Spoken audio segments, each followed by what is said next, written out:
Hello, everyone. So the title of this panel is Empire of Care. It's inspired by the book Empire of Care, Nursing and Migration in Filipino American History by Professor Choi, I believe. So despite this panel not being of individuals from nursing backgrounds, from what I know, Filipinos are found in many different healthcare roles, in many different medical roles, and right now within the pandemic, I find it most important to give light and representation to public health, because you don't know what public health is if it's working well. And if something's going wrong in the world, that's when the word public health comes up. And so all of us here are from different levels of public health background. Dr. Mayrose Dela Cruz is a researcher at the University of Hawaii. We have at the Angel, who is a MPH student. You have myself, who is a bachelor's in public health candidate graduating in December, and we have Manang Grace, who is representing HPU. So just gonna round robin that. If we can start with Dr. Mayrose to introduce yourself very briefly. Great, thank you. And thank you to the Caligtan organizers for inviting me and for giving us this space to speak. I'm Mayrose Dela Cruz. I was born in Davao City, Mindanao. My tatay, my dad, Loretta Isnic Sr., is from Lumbad, Dingras, Ilocos Norte, and my nanay, Minda Isnic, is from Carmen, Bohol. So my tatay is Ilocano and my mom's Visayan, but we all talk Tagalog too. I live in Wahewa and I'm occupying the space of Kanakawiwi as a settler. And currently I'm a researcher at the Office of Public Health Studies with 20 years of research experience. And I mostly do prevention. I'm a prevention researcher, cancer prevention, underage drinking, and tobacco prevention. Thank you. All right, at the Angel. Hi, everyone. My name is Angel-Lynn Talana. I am a second-year MPH student specializing in social and behavioral health sciences. Fun fact, I'm actually Dr. Mayrose's student. I guess one of my passions, the reason why I decided to get a master's in public health is because I definitely believe that, 1 ounce of prevention is much greater than 1 pound of a cure or treatment, because that's basically what public health is all about. Prevention, trying to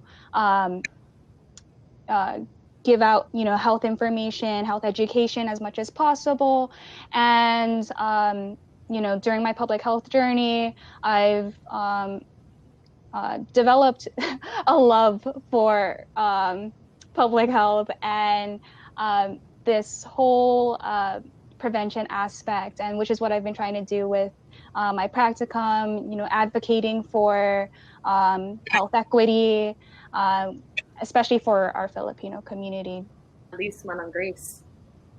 Right, aloha everyone. My name is Grace Alvaro Caligtan. I reside in Kapalama and Kalihi. And my folks are Ilocano and Pinay. So my mother is from Gidek, the home of the Basti Revolution, and my father is from Tajan Mountain. So I identify as both Pinay and Ilocana. I came to Hawaii as a settler when I was 20 years old. I came to study political science, actually. So public health, it took me a while to find that as my academic home.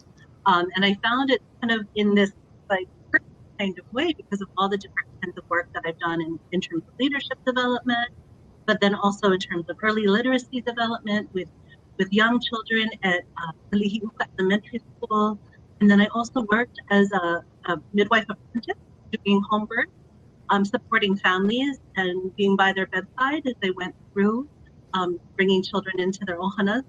And that has been a really informative and important part of my time, but I've also worked in the field of domestic violence health. And I'm now seated at Planned Parenthood, actually, as a community outreach educator. I was doing family sex ed, and now I'm doing youth leadership development through teen council, so that's peer-led sex ed. And then I also teach human sexuality at HPU. So I just have one of those kinds of lives that I feel like I've been led by questions and wanting to really figure out how do we talk about some of the hardest things about our bodies, our ways of loving our bodies and loving the people that we want to love, and how can we do that in community in a way that we all get healthier, and that we're not shamed or judged for any of that. I think that's been a lot of my life's work, is trying to figure out how do we rid ourselves, right, of that internalized shame and judgment, and how do we do that in our most intimate places, in our families, with our children, and love. And that is public health, but it's also liberation, and it's, I would say, evolutionary, in that it helps us grow into more loving, more kind. You could also call it decolonization as well, but I think it's part of being more fully human when we have systems in place that really don't allow. Introduce myself. Thank you so much, Manang Grace. Might as well. My name is Davide, and my coming to public health is that I really want to seek to serve underserved communities. Some of that background is that my grandfather is from Cebu, grown up in the mountains, was very much away from everything, but was able to come to success through his education. My lola is from Bulacan, and my mother was raised in Laguna. So I am Visayan, Tagalog, and my mother practices in Waianae, and she does a lot of mix of allopathic medicine with massage therapy and Chinese cupping. So there's this holistic view of the human body, and I think it's impossible not to be so fueled by her example of just being in communities that sometimes other people may be intimidated to work in. And so that leads me to public health and just my ultimate passion of learning everything about it in my beginning stages. So that brings the question, for the sake of context for our audience, is what is public health? Because it's not just the health of the public, it's so much more. So who can start on that? I can start. So public health, by definition, it promotes and protects the health of people and communities. So communities where you live, work, and play. That is the textbook term of public health. And for me, it encompasses everything from the water you drink, from the seatbelts you use, from the vaccinations you have. So when you talk about COVID-19, that is public health in mobilization and applicability. But public health also means protecting the health of the people. So that means culture. Culture is a big thing when it's associated with health. So when you talk about discrimination and racism and access to care, that is a social justice issue, and that is also part of public health. So we actually hit upon many aspects of society. You can look into education, you can look into policy, languages. Public health is ingrained and part of all of that. Yeah. Thank you, Mario. I feel like one of the things that's been on my mind with respect to the field in my work in sexuality education, I've been doing some work and training up to do trauma-informed sex ed.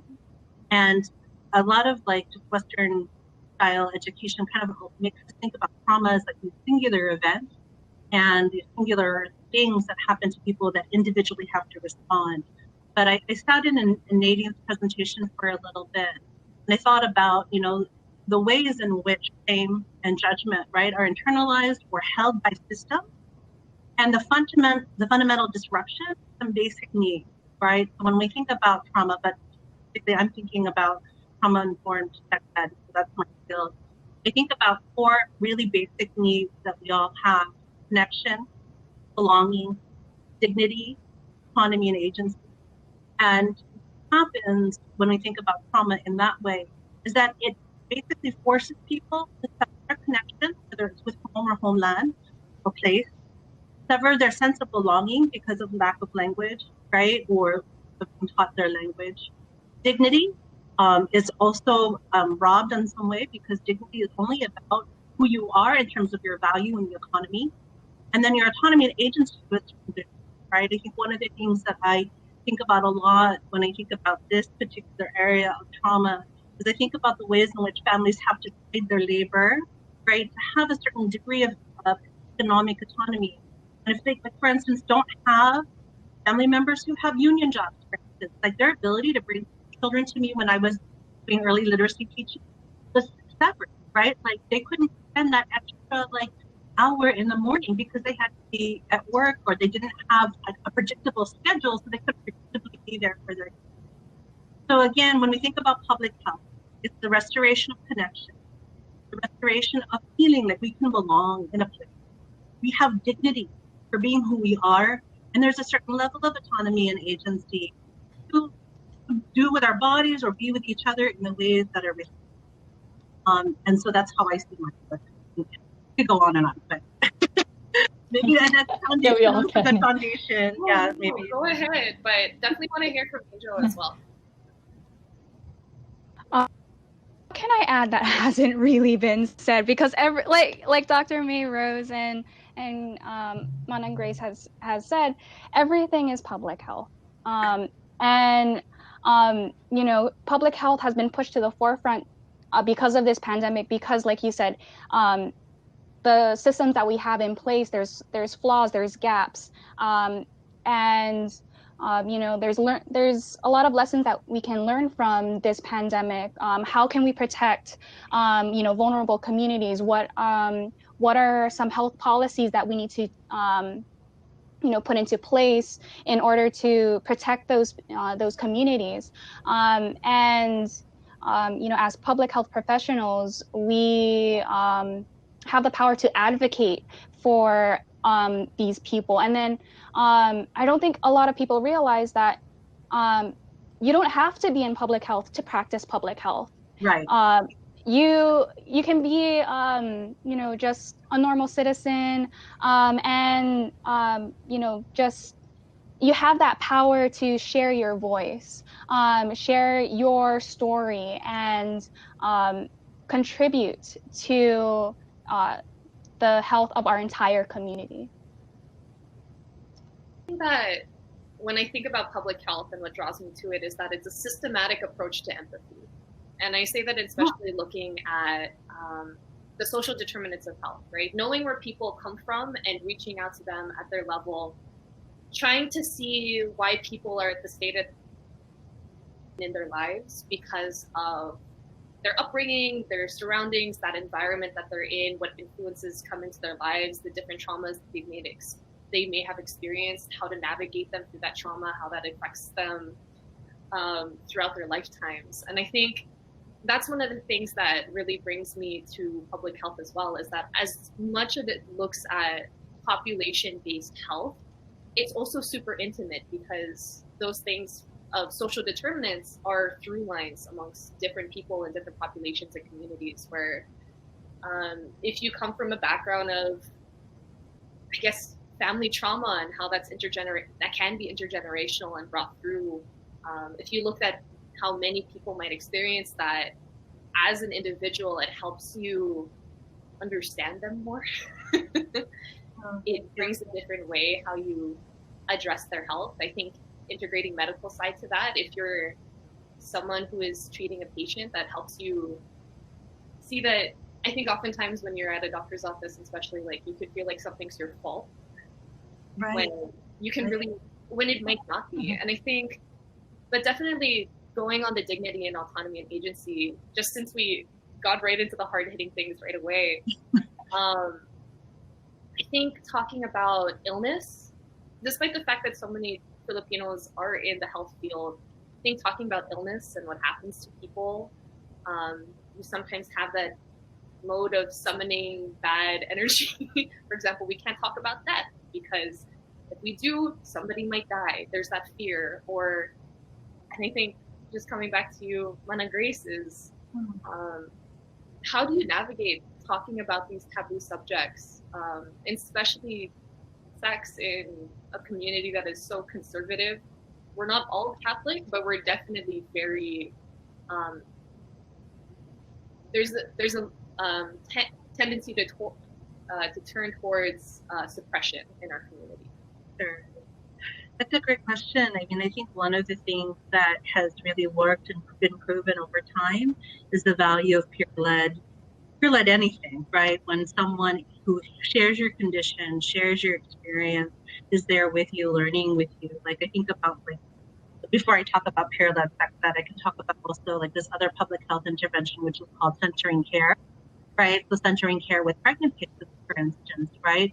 In that dynamic, rather than the 6-minute visit that a pregnant person would go to the doctors for, this is a visit where they go to meet with other pregnant folks, and they can bring their partner or family, whoever is with them, but then they take their own BP, their own blood pressure, they do their monitoring of their own vitals, and then they report it. So they're responsible individually, but then collectively because everybody's doing it together. And then rather than an individual visit, they're all in the room. They're all kind of sharing, like, because their gestation periods are shared, right? They're going to be talking about the things that come up at 4 months versus like 5 to 7, right? As they get closer and closer. And they're there supporting, and partners also have the space. I mean, this is a model of care that I did when I was doing home birth midwifery, that families were getting this kind of support. And I was really just proud, right? Like a pregnant person could just really take control, right? Of this is their pregnancy, this is their baby, this is this life that's going to be in their family. And they were supported in that way to get, like they had their own little Ili or village, right? To help. So taking that same kind of model with peer-led sex ed and with topics that are a little bit more difficult to talk about, with respect to sexuality and gender orientation, there's been this model around for like 20 plus years that has supported young people to become the educators of their peers. So the same lessons that I teach, from the transmitted infections to consent and healthy relationships to birth control, these are things that young people learn. And they go into the community. Usually they get the training in the fall, and then in the spring, go into the community and do the lessons. And I scaffold and support, so they don't do the whole lesson, but they do it through games, and they do this whole thing with anonymous questions, and they can ask. And so I feel like it's a really powerful intervention. We have 2 young Pinays in this class of teen council students, and a class of 10. And I'm just really, they've already brought so much to the group, because one of them actually did a film already on her parents were teen parents. Her grandmothers were both teen parents. They both were parenting grads. And I had spoken to her leadership class this past summer, and I just talked about like the aspect, right, sometimes of having that caring adult have a conversation. Just heard that, and then she decided, I'm going to do something about that. I'm going to interview my grandparents about what it was like to be a single parent. I'm going to interview my own parents, and I'm going to pull that into a story about generations. And so she did this all before she even entered teen council. But that's kind of what I'm trying to say is, like, when young people have the power and agency to tell their own stories to their own community, people learn from that. And I think that's how we reduce stigma, and we build community at the same time. And to kind of relate that to Dr. Mayrose's work in all that you do with communicating, doing health communication, which is, I think we're seeing Manang Grace's experience in the field. Mm-hmm. What have you done, and maybe what barriers might have you faced with communicating health in the Filipino community? Yeah, so I think for the Filipino community, health is very personal. If you ask someone how they're doing, Nana will say, oh, okay lang. They don't want to talk about how they have high blood pressure or how severe their diabetes is. So, and also there's a long history of mistrust with the medical community because it's so medical jargon, long words we don't understand. There's doctors who can't speak our native languages. And when we go to Queens or some hospital, we get lost. We don't know where everything is. No one is helping us. Maps and signs are not in our languages. So what I'm trying to do is to change that. We call it cultural competency. Yeah. So we want to make sure that the materials that we're reading, especially for our populations who have high diabetes, high cancer, they have materials that they could read, they could bring home and say, anak, what does this mean? And I also want to not just talk about the medical conditions, but also talk about our culture, our traditional diet. That doesn't include Jollibees or McDonald's, but it talks about our halaman, our gulay, malunggay, sayote, ampalaya, and promote traditional meals because they are rich in fish and rich in vegetables. So just like Precious and Darren was saying, we have to go back to traditional diets, and we need to get back to what's familiar with us. And Because for us, food is medicine and medicine is food. You know, that's why you notice ampalaya is in many of our dishes. And so I think you have to have a healthy balance of westernized and traditional medicine. And I think that's where we're having a hard time because of health disparities, because culture is taken out of everything and we can't relate to anything that is given to us anymore. So we don't feel empowered or in control of our health anymore. And one other way the reason why I became a researcher was because of data. Okay, I'm going to say a 4-letter word, data, and everybody's going to be like, oh my gosh, she's going to talk about science. But I wanted to be a researcher because I wanted the data and health stories about us to be changed. You know, data is power, and those who have the data have power. This is a secret in the science field and in the world we live in, and it's a lie. We were told that we don't need to understand data and that's not important to us. They said to leave it to our white counterparts because they can do it better and they can speak on our behalf. Well, we listened to our colonizers and now our health is suffering because of that. So the reason why I became a researcher was to bring the data back, you know, bring it back to the Filipinos because we are smart enough to understand it and we can collect it and we can share it with our people and our languages and where we live, because it is our right and our privilege and our obligation to be actively involved in research and in our health and assist our people to make our health outcomes better. And I would like us to see the data and be comfortable with it. And so when we see it, it's like, oh, I don't understand that. I'll leave it to Department of Health or Governor Ige to tell me about these COVID-19. But I want us to be comfortable with that and say, I understand what that means, because we all have the capacity to do that. I would like to make changes like in like policies, and we need to be empowered to say like, that's not a good policy, we should protest for it. That's not a good educational tool, we should change it. And I think that helps counter a lot of misinformation if we get more education on the data and health statistics and teach our children, teach ourselves to say like, this is important, we should do something about it, and to take it in and also share it amongst ourselves. So and in regarding superstition, that's part of our culture. But we could always counteract that with education.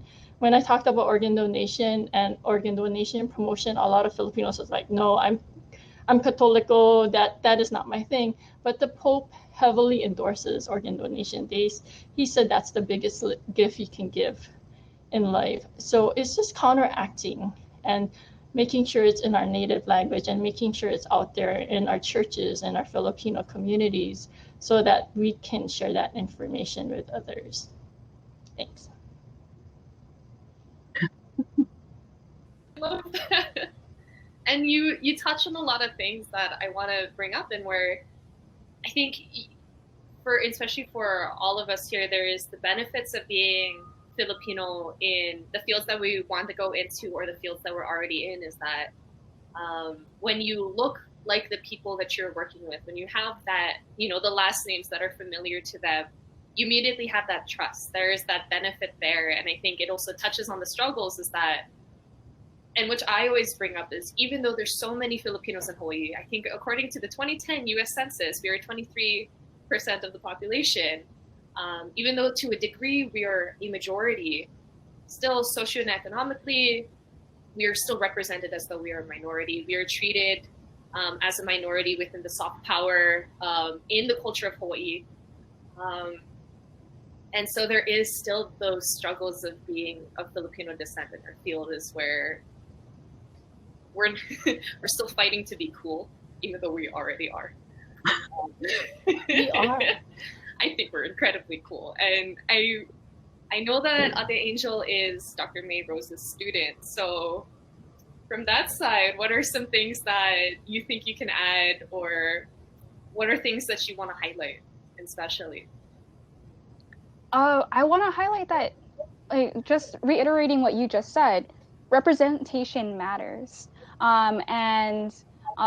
You know, the current system is stacked against us because we're not represented in, you know, like higher education, and even though we are in or like we're heavily represented in like the service industries. That's where we typically see a lot of Filipinos, and it creates this sort of stereotypical image, and we need to fight against that. I guess pushing this different narrative that Filipinos can definitely succeed. It's like we do not have to fit this sort of box. Just go against the narrative that, oh, you have to be a nurse, or you have to be a post office worker, or you have to go into like the food industry or whatever. Filipinos can definitely, because we're so diverse, there's definitely room for a lot of Filipinos everywhere. And I guess how should I put this into words? But yes, education definitely does have a large impact in how we view health. And Anna, as a part of PMAH outreach, we do see that there is this disconnect between the health materials surrounding COVID and the actual communities. And even though we have these translated materials, we don't see it being disseminated into Filipino communities. And we need to be that, I guess, like as health professionals, we need to be that bridge between, that health information and to the communities. And, education, educating the people more about healthy practices, giving back that agency to the Filipino community will definitely be a starting point in decreasing and eliminating the health disparities that we see in our community. Brings up something earlier that you said in where seeing people in our field. I was having a conversation with someone the other day who is Micronesian descent, and just recently decided that she wants to be a doctor, and saying, like, if you were raised in the ghetto and that's all you see for your future, that's all you can imagine for yourself, and being able to see role models in our community, you can, as much as you can be whoever you want to be, despite the constraints that society or your wealth of origin might bring you, or your level of privilege, it helps so much to see a role model, because when you see a role model, you can see yourself in their shoes, and you can see a future for yourself you might have not known was an option. But just transitioning on, and also for the audience, there are 30 of you who are watching, please send any degree of question that you might imagine. There's a rare space for graduate students and academics to just kind of nerd out and be themselves in front of non-medical people. So send in those questions. But amongst yourselves, do you have any questions for each other? Oh, yeah. Can I address about being a Filipino descent please. In the field? Yes. Yeah, so I can honestly count on one hand how many Filipino researchers there are in Hawaii, and we all know each other. And I wish there was more of us. We struggled getting here. It was hard. The education system was not made for Filipinos to strive and get a PhD. It's a westernized concept, right? And how do you change that so us Filipinos can thrive in that westernized concept?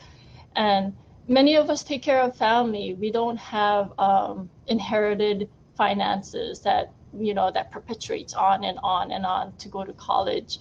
And we weren't raised to say like a graduate degree is important. So we are not exposed to constant messages, and we don't have the support. And we saw that it was in the chat earlier this morning when even our professors are not helping our Filipinos out. And so racism and oppression counts for a lot of that. But I am here to show you that it is possible and it is needed.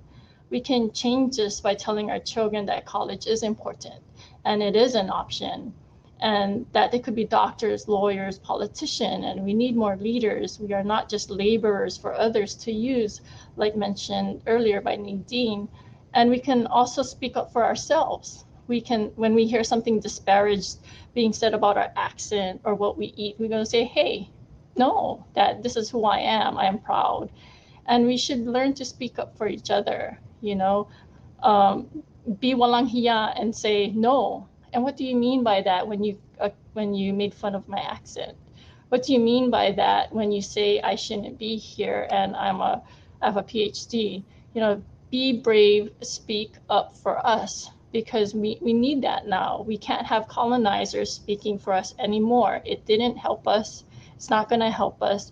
So we need to speak for ourselves. And like Anna said, we're second in the population. So we should be proportionately represented everywhere and not just in services and whatnot. And because you don't need to train us Filipinos. We can talk to other Filipinos. We know how we are. So that's easy. You don't have to train us. But there are benefits for having Filipino representation everywhere. So that's really important.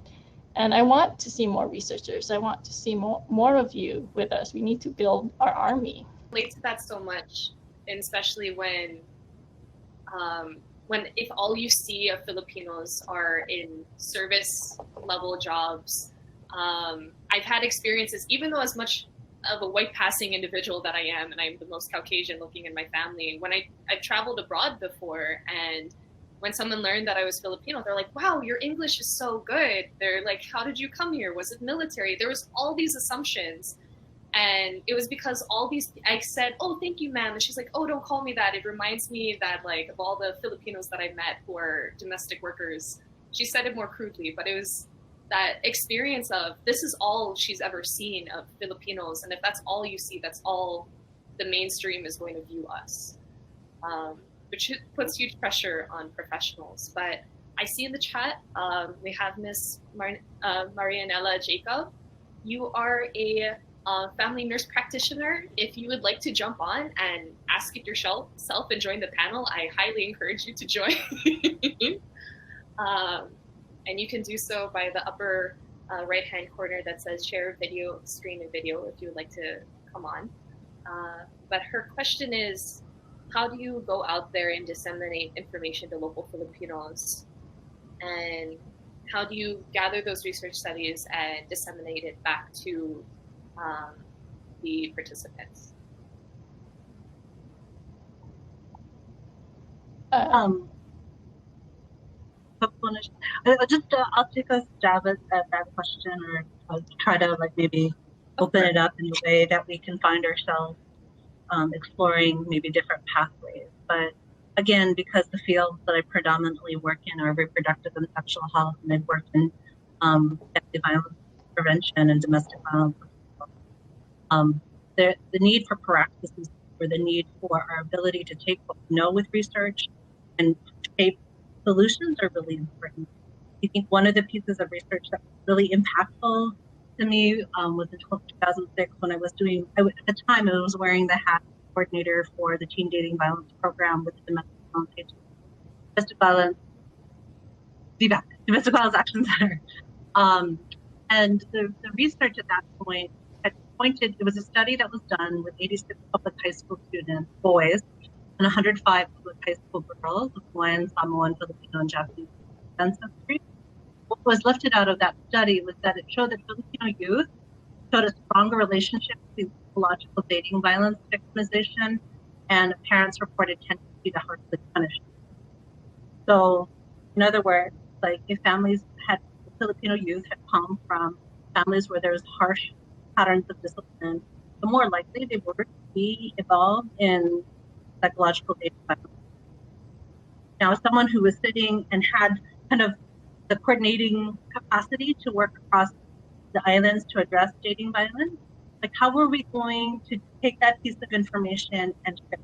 There was a lot of work to do. We had to shift norms, right, around toxic masculinity. We had to shift norms around, what does a healthy relationship look like? And we had to tell stories. And how were we going to do those stories in a way that just wouldn't inflict more trauma, would empower people? So at the time, I was part of the production and decision, the team, to do the vagina monologue. Sounds kind of funny, and we got a lot of, stuff from the community. How you to do a play called The Vagina Monologues in the Filipino community. Like, you're going to talk about that, right? I mean, there was a lot of like little pushback on that, but it was like elders like Auntie Helen Nagtalon-Miller, who was one of the first PhD women who had come from the camp in Waipahu. She was blind by the time that she joined her production. She had advanced stages of diabetes already when she joined it. She's like, I want to be part of something that dares to speak the stories of our lives that we can save lives. And we had several other elders, like Auntie Spirit, who was at the time the chair of the Ilocano language department, right? Manong Charlene Charisma, Auntie Pat. Right? These are all women who had respect and were like, we have to talk about not only the harsh ways in which our children have been treated in our families, but how that has gone on to be cycle upon cycle upon cycle of unhealthy relating. And so we recruited the Catholic Church, we list Catholic Church ladies, we're saying, vagina, you know, we're doing things that were a little risky, but we're allowing us to think about our bodies in a way in which people could begin to connect like that shaming around bodies with also how we protect people's bodies.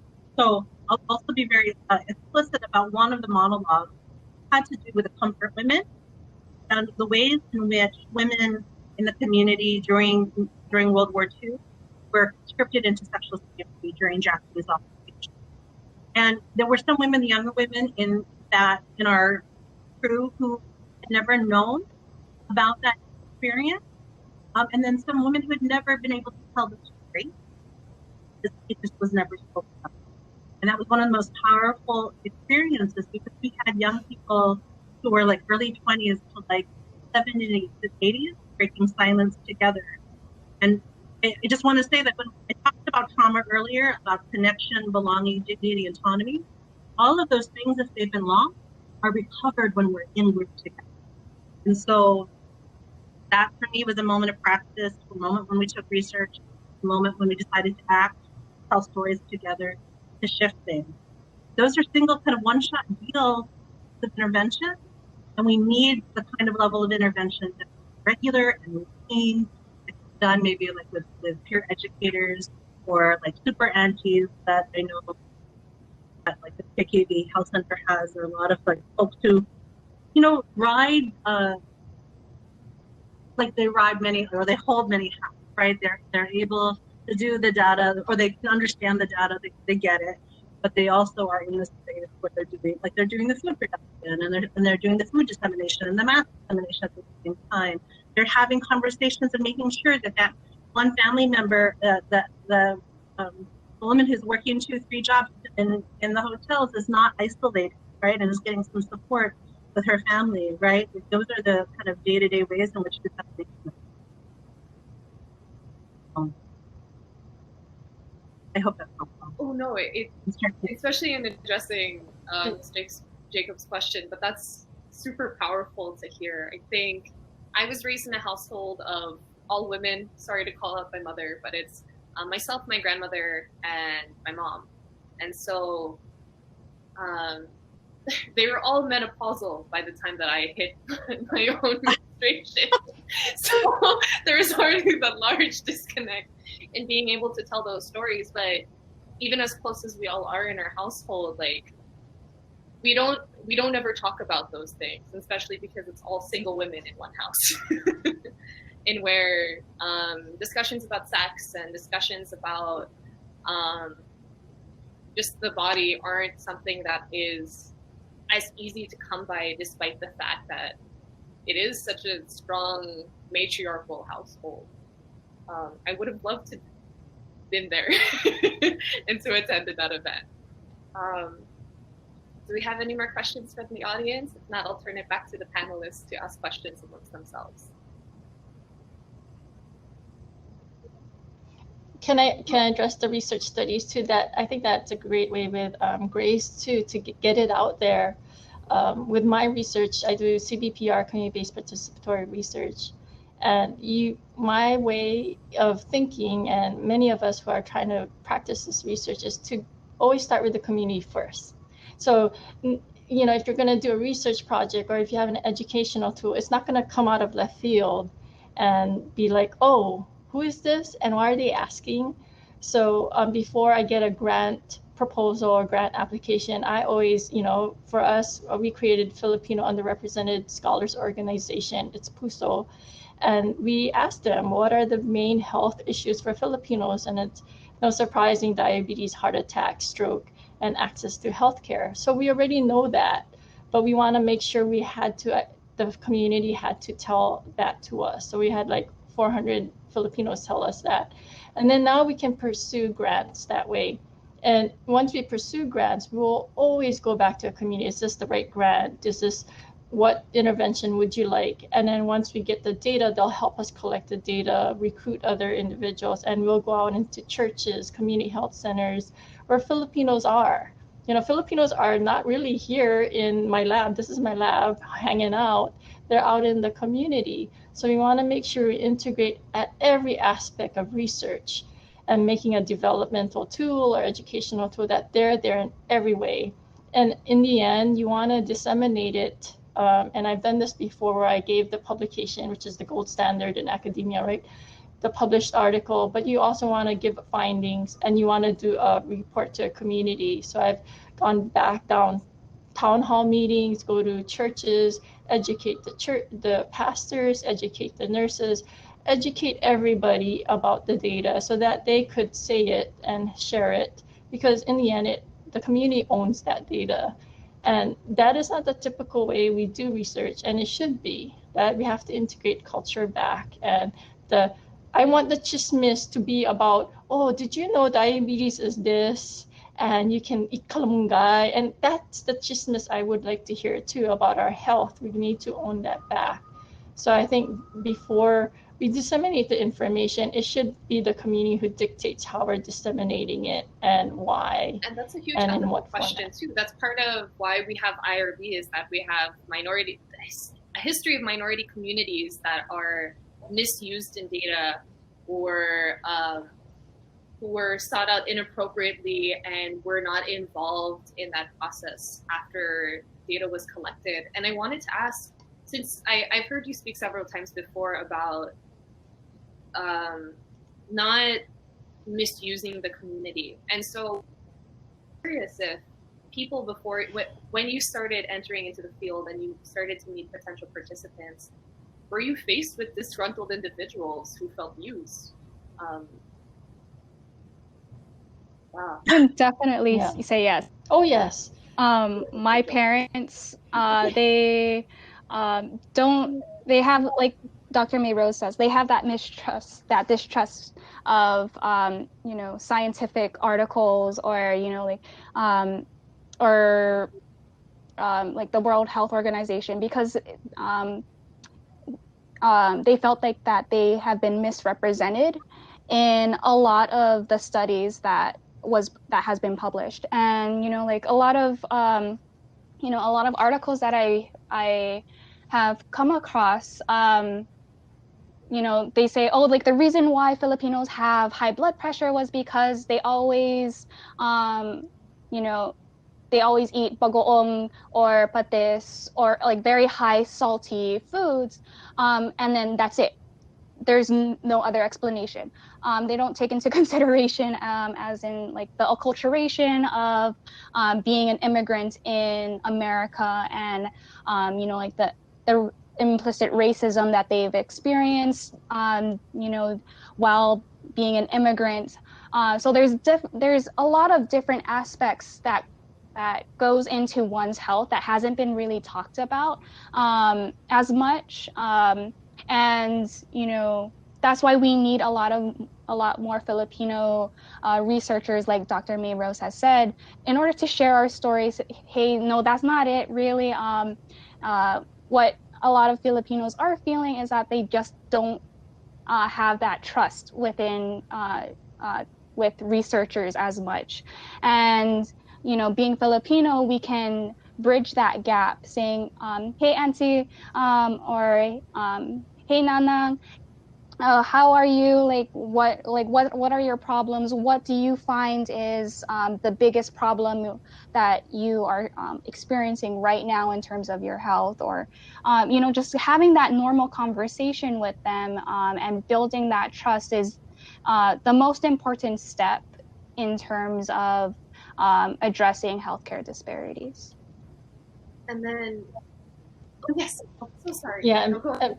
Go ahead, Grace. Yeah, I just there's a part of me that like laughed, when you said like, how do communities actually, like, what do they actually feel about these studies? And I think there's also the work of research, like the challenge for folks who are researcher implementing some of this work. I was part of a random control trial project on linking families and teens, which was like a family-informed sex ed program. But there was also another program called Cruz, was also another random control trial to support looking at ways in which we could implement queer sex ed and support queer youth to be able to inform their doctors about how they want to be treated.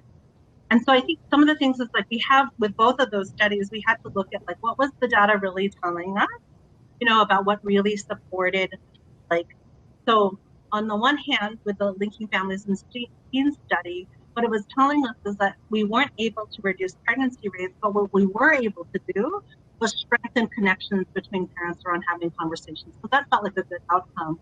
But communities are like, great, well, if that's the outcome, we want to see more of these programs. And there needs to be good communication about making that possible. But also, too, with the Include program, there were amazing results that showed us that when teens are able to be empowered, able to speak back to their healthcare providers, can be able to tell their healthcare providers, hey, I don't have that kind of sex where it potentially could cause a pregnancy. I have different kinds of sex, and I'm more concerned about STIs, or I want access to gender-affirming care. And I think things like that, like it's incumbent on not only the researchers, but then also the people who can take that to implement that into really good programming. I think one of the things that we need to know is that 24% of LGBT questioning high school youth are Filipino. We need to know that, right? So this is important, right? And then when we look at some of the sexual minority report, 1 in 10 public high school students identify as LGBT. So when we know also to the numbers and the prevalence rates of youth, it is incumbent on us. We need to shift up our sex ed. Just talking about sex ed is about preventing teen pregnancy. We need to be talking about it as STIs or gender affirming care, or ways in which people can see, I see myself. And I see myself, and I'm not only in shame, right? I'm not in this place of shame or judgment, and I see myself in there are programs that are my needs.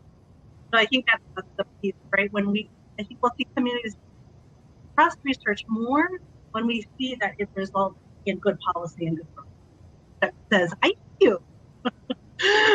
And yeah, and I think that's where we come into play. It is our kuleana, it's our responsibility to get that trust back, because we've data mined whoever came before us, the colonizers, whoever, they came and data mined our people, and because of that, there's a lot of mistrust, because people came and asked about, oh, what are your cancer data? What is your diabetes data? And they didn't share. And then you see it published, and then what? right? And they have 10 publications from it. And then what? And then, so now it's like, no, we need to change. We need to decolonize the way we do research. We need to change it so that we can say, we'll tell you what kind of data we want. And we'll tell you what we're going to do with that data. And we'll tell you how you're going to share it with the Filipinos. And maybe, right. Exactly, what programs, and it should be in our native languages, and the Filipinos should do something with it. I mean, not just make publications that we don't read that. I mean, maybe just me, but not everybody else, and how do we share that? We have to get outside of what we were trained to do in research and say that is not working for our people. We need to go out and infiltrate the community and get them equipped and say, like, I love research because it has taught me this, and now I have better diabetic outcomes, and we can encourage. And no one says, I want to be a researcher when I grow up. We want to make sure that, our students be like, I want to be a researcher because they do this. or I want to get a doctorate because this is important. We have to put the value of that back in and say that we are equipped to do that. And the lie that was told about data and how we can't use it, and we can't, you can't hold it, we can't report it, is just a big lie. And we have to gain control of that and show them that we're going to do so much more and regain our health because of the data I and want because out of of each data other. is to see data and help and see that it validates what I mean, not necessarily, there's a huge bias in what I'm saying, but just looking out into the community and seeing data that is published and saying, I see myself in that. I didn't know that other people experienced that.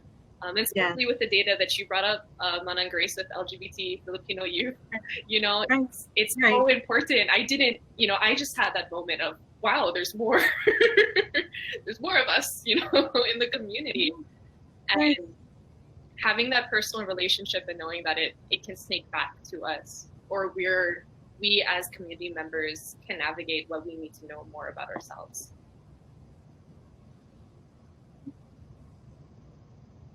There's a question about COVID Thanks, Mom. and Filipinos in the community. Oh, this is my bread and butter. So can I address this for a little while? We can go is that okay? Until we tire. The COVID-19. Oh, okay. So I think we all know COVID-19 and Filipinos were number 2 in the number of cases. We're at 21%. And we are not 16% of the population. We actually make 25% of the population. So that's another thing to understand about data. But so because the high rates is of many things. It's because many of us are frontline workers and essential workers. You know, we're in the grocery stores, we're the bus drivers, we're nurses, and we're doctors. And we don't get to stay home and you know, work from home a lot of times. So that's why we have high cases. And the other thing is we're multi-generational homes. You know, not that we have sometimes 4 generations in one home because it's expensive to live in Hawaii. So we have to get all our resources together and we support each other. And that's how we hit our basic needs of home and food and whatnot. So I think if one person gets the virus, everybody in the household can get the virus. So that's why we have high rates. And I think many of us have to identify that, and we have to find ways of saying like, okay, if you have this is what you got to do. You can't go and, you know, go to the open market and buy stuff. And we have to understand how do we support that and how do we get resources. And a lot of times, because we were working hard, now we're unemployed because we're hotel workers and whatnot. So we are hit so much harder in unemployment and food insecurity. And I don't want it to be gloom and doom because, you know, like Dr. Manang Amy Agbayani said, that we have the PhilCom that'll help navigate us through the process. But also, we have to help each other out and get the information out, and, you know, make sure we go to the doctor and get the needs we need. But one more thing, this is my final soapbox, and I just wanted to change the narrative of resiliency. You know, when we, as PUSO, we wrote a letter to the governor and we said that please take us out of the Asian category, because if we're in the Asian category, we can't see the disparities the Filipinos are experiencing because we are frontline and essential workers. He acknowledged it and he says, okay, we'll work on that, but we're also getting data. And I'm also a contact tracer faculty, and I did an op-ed with Angel. Angel did a great job in Civil Beat. But one of the comments I had when I was lecturing, and this was a comment by a reader in the Civil Beat article, they said, maybe the study should be focused on what other groups can do to be more like Filipino people. The resiliency is perhaps a cultural gift we can all benefit from. And when I was doing my contact tracing lecture, the white professor also said the same thing. And like, you guys are great. You guys never get tired. You're everywhere. You are such great workers. And I got mad because I'm like, what microaggression crap are you feeding this? And I said, I am tired. We all are tired. Aren't we all tired, Filipinos? But we need to refuse to glorify resiliency and demand accountability. We need to say we need better wages, better insurance, better health access, and better educational opportunities for our people. Not only should we demand that from others, but we should demand that from ourselves. We've been colonized for so long. We put everybody first but us, and we are suffering for it. So we are not resilient. This is the predicament that we were put under. So ask for accountability and don't ask for resiliency. And Dr. E.J.R. Ramos did say, our people have proved our resilience over and over again through history. The issue is not our resilience, the issue is oppression. Our resiliency is not permission for others to keep oppressing us. So please don't say like, Filipinos are resilient, yeah, because no, that we're just adding to that microaggression, to that narrative that we're being oppressed. Say we want more. We earned it.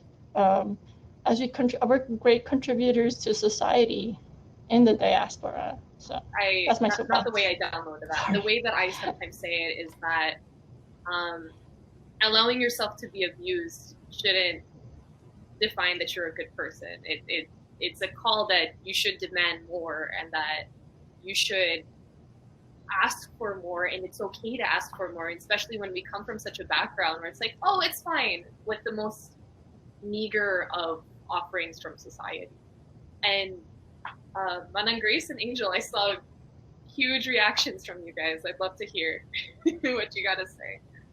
Yeah, I'm thinking about the feminist post-COVID report that came out of the Commission on the Status of Women, because I just want to point to that. Like, there is no return to how it used to be. We have to really revamp some major fundamental things about how care is done, because in many ways, like among May Rose was saying, is that Filipinos fuel and are employed in many aspects of care, whether it's healthcare industry or elder care or youth care. But if those positions are not paid, right, and if we're not looking fundamentally at how we can support that, and we should also include in that the teachers, right, there will not be the kind of society that we want going forward into the future. So we have to really fundamentally address that and look at like absolutely fairness in wages, fairness in all these things, but also like infrastructure support to those who also fuel the care industry. No more grind culture, I say, and making sure that the very folks who support families and children are supported themselves, and that we shift our priorities. It might be like controversial in saying this, but like, I don't understand why we are funding militarized police units when we can really be looking at ways to like support families and genuine people. Acting in kindness should not be viewed as radical. It should be viewed as the norm. Yes, absolutely. And we're right at the 2 o'clock mark. Oh, it's already 2 o'clock. No, what I was about to say is we're right at the 2 o'clock mark, and I want to give our student and my personal new hero of Angel to give us the last words. Oh, thank you. Oh gosh, now you put me on the spotlight. But I was just gonna reiterate like what Dr. May Rose and Manang Grace has talked about, really, because we are suffering through this pandemic, and we need that support. We need our government to understand that they need to recognize the struggles that we're going through right now, because it's difficult for somebody or for the government to say, hey, stay at home, but then not give us any support besides just, hey, stay home. Because how can you tell like your uncle, hey, you can't go to work, but you still have to pay, like your household bills, and support your family, but there's no there's no way to help that, or like there's no support from the government, really. And one of the concerns that we see, that we expect from this pandemic, is the I guess people having uncontrolled chronic conditions because they've lost their health insurance, and then they no longer can pay for healthcare access. Even before the pandemic, we had poor healthcare access, and this pandemic is just highlighting that, is exacerbating that inequality, because so many Filipinos are being unemployed, and then they don't have healthcare, and then because a lot of people have chronic conditions, how can you expect us to take care of ourselves if we don't have that support? So just highlighting that, yes, we are resilient, but then it's because the conditions that we are currently experiencing in our society makes us try to be resilient. We are a product of what our society has, or what our experiences has brought upon us. And we need to learn from our experiences as Filipinos to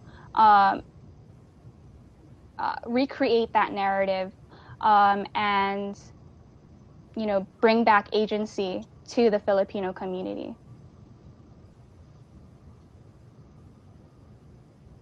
And if we don't have any final words, I would like to thank you guys also, or thank you, not you guys, all of us are women here, for being such wonderful role models. Thank you so much in all of the different fields and levels of public health that you're at. And for everyone listening, public health is everything. It is community partnerships, it is being able to work in policy, it is being able to work in safety, it is the environment, it is everything that makes parts of life, and that ability to recognize how it affects us. And at its very core, it is not just the art of disease prevention, but I really do believe that it is the ability to see empathy and systematically understand that and provide that for other people. So thank you so much to our panelists.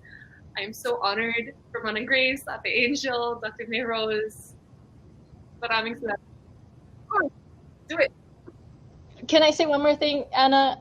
Can we all support the Philippines right now with the two typhoons, and with especially Typhoon Ulysses? Anything we could send back to Balikbayan? Let us support our homeland, especially during this hard time. The pandemic, the government, and the typhoons have really made it hard for public health to strive over there. There has been so a series of 5 typhoons in succession to the Philippines right now, and for us individuals who are living in the States, we are already in such a higher place of privilege than our families back home, and it is part of our responsibility of those who are in a safe and secure place to look out for those who are not being taken care of right now, and to give back.